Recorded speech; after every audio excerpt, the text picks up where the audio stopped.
ஒரு அப்பா தன்னுடைய 2 மகன்களுக்கு ஒரு போட்டி ஒன்று வைக்கிறாரு. பசங்களா, அப்பா நான் 100 மீட்டர் தள்ளி 3 கற்களை வச்சுட்டு வந்திருக்கிறேன்.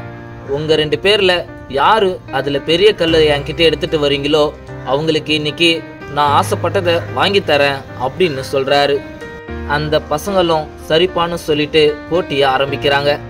அப்ப அவங்க 2 பேரும் ஓடி போய் அங்க இருந்த 3 கற்களையும் போய் பார்க்கறாங்க. அப்ப அங்க முதல் கல் ஓரளவுக்கு சின்னதா இருக்கு, 2வது கல் அதை விட ஓரளவுக்கு பெருசா இருக்கு, 3வதா இருக்கிற கல் இந்த 2 கல்லையும் விட ரொம்பவே பெருசா இருக்கு. இத பார்த்துட்டு பையன் என்ன யோசிக்கிறான்னா, அப்பா பெரிய கல்லா தூக்கிக்கிட்டு வந்தாதான் நம்ம ஆசைப்பட்டதை வாங்கி தருவாருன்னு சொல்லி 3வதா இருக்கிற அந்த பெரிய கல்லை தூக்கிக்கிட்டு போறான். மிச்சம் இருந்த அந்த 2 கற்களையும் அந்த 2வது பையன் பார்த்துட்டு, முதல் கல் சின்னதா இருக்கு, 2வதா இருக்கிற கல் அந்த முதல் கல்லை விட பெருசா இருக்கு, ஆனா நம்மளால இந்த சின்ன கல்லை தான் தூக்க முடியும் அப்படின்னு யோசிச்சு முதல்ல இருக்கிற அந்த சின்ன கல்லை தூக்கிக்கிட்டு போறான்.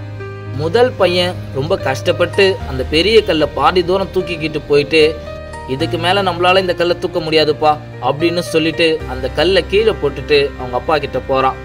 2வது பையன் அவன் எடுத்துட்டு வந்த அந்த சின்ன கல்லை எடுத்துட்டு போயிட்டு அவங்க அப்பா முன்னாடி நிக்கிறான். முதல் பையன் என்னதான் பெரிய கல்லை தூக்கியிருந்தாலும் அவன் இப்ப அவங்க அப்பா முன்னாடி வெறுங்கையோட தான் நின்றுட்டு இருக்கான். முதல் பையன் சோகமா நின்றுட்டு இருக்கிறத பார்த்துட்டு அவங்க அப்பாவும், கண்ணா, போட்டியில நீ எப்படி தோத்த, தம்பி எப்படி ஜெயிச்சான்னு தெரியுமா அப்படின்னு கேட்கிறாரு. தம்பி அங்க இருக்கிற 3 கற்கள்ல அவனால எந்த கல்லை தூக்க முடியுமோ அந்த கல்லை தூக்கிக்கிட்டு வந்தான்.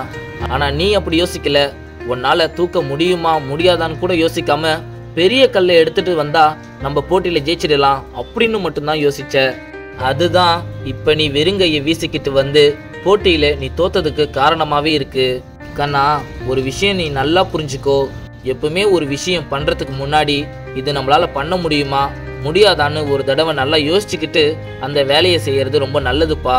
மீறி யோசிக்காம பண்ணிட்டா இப்ப இந்த போட்டியில தோத்த மாதிரி தான் நம்ம வாழ்க்கையிலும் தோத்து போயிடுவோம்ன்றத நீ மறந்துடாத அப்படின்னு சொல்றாரு. இந்த குட்டி ஸ்டோரி பிடிச்சிருந்தா மறக்காம லைக் பண்ணுங்க, ஷேர் பண்ணுங்க, அப்படியே கமெண்ட் பண்ணுங்க. இந்த மாதிரி உங்க வாழ்க்கைக்கு தேவையான அருமையான குட்டி கதைகளை கேட்க கௌதம் ஸ்டோரி சேனலையும் சப்ஸ்கிரைப் பண்ணி வச்சுக்கோங்க.